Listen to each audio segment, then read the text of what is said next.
ദൈവത്തോടുള്ള അടുപ്പം വർദ്ധിപ്പിക്കാനായിട്ട് ചെയ്യേണ്ട കാര്യങ്ങൾ എന്താണെന്ന് എന്നോട് ഈ അടുത്തൊരു ചെറുപ്പക്കാരൻ ഇങ്ങനെ തന്നെ ചോദിച്ചു, ഒരു ദിവസം നമ്മൾ എത്ര പ്രാവശ്യം പ്രാർത്ഥിക്കണമെന്ന്. ഞാൻ വെറുതെ ചോദിച്ചു, നീ നിന്റെ അപ്പനോട് അമ്മയോട് ഒരു ദിവസം എത്ര പ്രാവശ്യം സംസാരിക്കുമെന്ന് ചോദിച്ചു.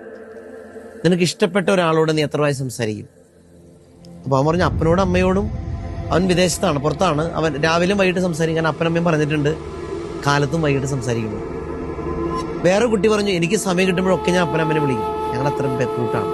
വളരെ അടുത്ത സുഹൃത്തിനെ സമയം കിട്ടുമ്പോഴൊക്കെ വിളിക്കും. അപ്പോൾ ദൈവമായുള്ളൊരു ബന്ധം എന്ന് പറയുന്നത് ഒരു സ്നേഹം ഉള്ളപ്പോഴാണ്. ഒരു പരിചയമല്ല, ഇതൊരു ആത്മാർത്ഥമായ ബന്ധവും സ്നേഹമാണ്.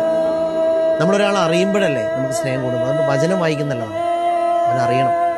അവനെ അറിയാനുള്ള വഴികളെല്ലാം നമ്മൾ ഉപയോഗിക്കണം. അവനെ ഓർക്കാൻ പറ്റുന്ന സാഹചര്യങ്ങൾ ഉപയോഗിക്കണം. നമ്മളെന്തുകൊണ്ടാണ് ചിലർ എഴുതി തന്ന കാര്യങ്ങൾ സൂക്ഷിക്കുന്നു, അവരുടെ ഫോട്ടോ സൂക്ഷിക്കുന്നു, അവരുടെ ശബ്ദം നമ്മൾ റെക്കോർഡ് ചെയ്ത് സൂക്ഷിക്കുന്നു, ഇങ്ങനെയൊക്കെ ചെയ്യാറില്ലേ എന്ന് പറഞ്ഞ പോലെ